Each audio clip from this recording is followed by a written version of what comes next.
Hello, Steve White, Trek Way 89 for Steve Outs 89. Well, in the words of the father of New Trek's favourite Beastie Boys song, it's sabotage. Okay, so I did a video yesterday about Netflix pulling Star Trek Discovery off their streaming service, and what I'm finding fascinating is the fan reaction. I have a whole bunch of people coming to my comment section, and I'm seeing it elsewhere, basically saying, oh no, this is all planned. CBS did this. CBS did this. This is not something Netflix did. I'm like, what world are these people living in? Seriously.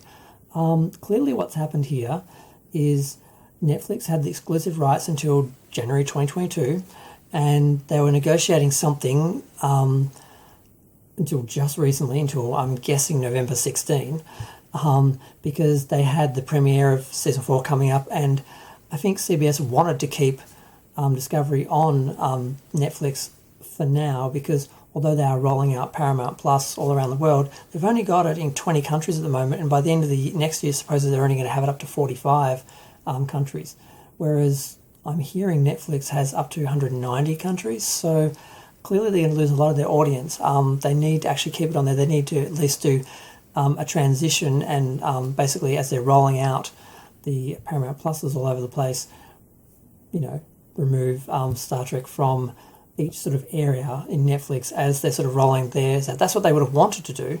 But I'm guessing Netflix, who's not stupid, said no, and didn't want to continue the contract. I'm guessing because why would they? Why would they want to build up someone else's brand just for them to take it to their own streaming service, which is now competition for them?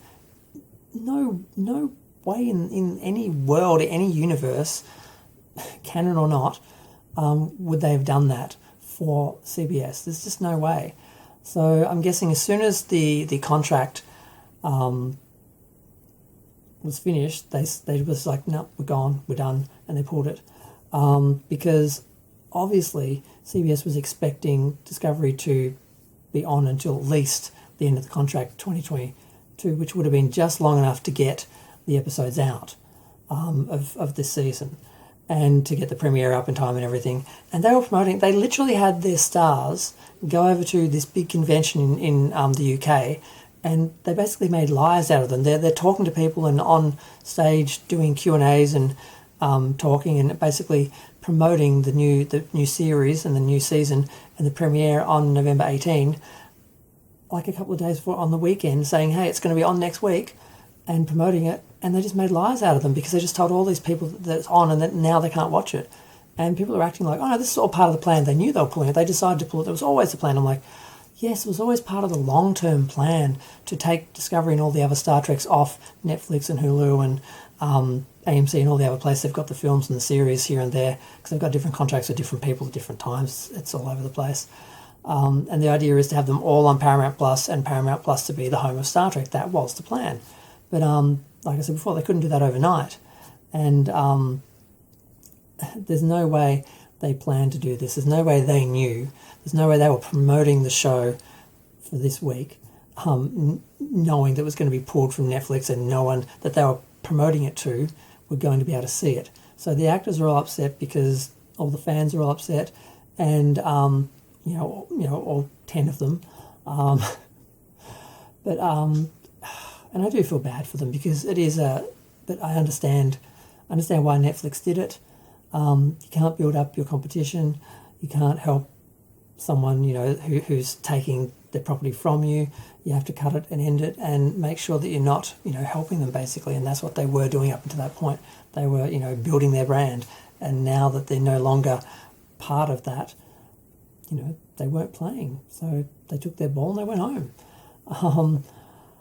And it's just fascinating. It's just fascinating to see people like come into my comments and say that it was all planned, and it all shows just how popular the show is somehow. And I'm like, you people are just the most insane apologists and bots. And I don't know what's wrong with these people.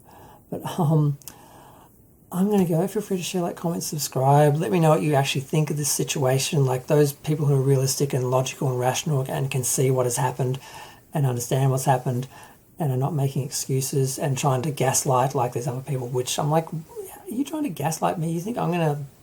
No, it's just bizarre. But yeah, I don't think I've got anything else to say about it. It's just all insane. And yeah, the episode wasn't awful. It had some problems.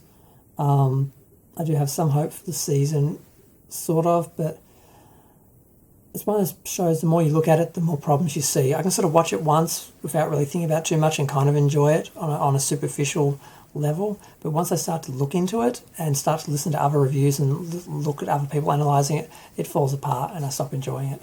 So, yep. I'm going to go. Thanks. Bye.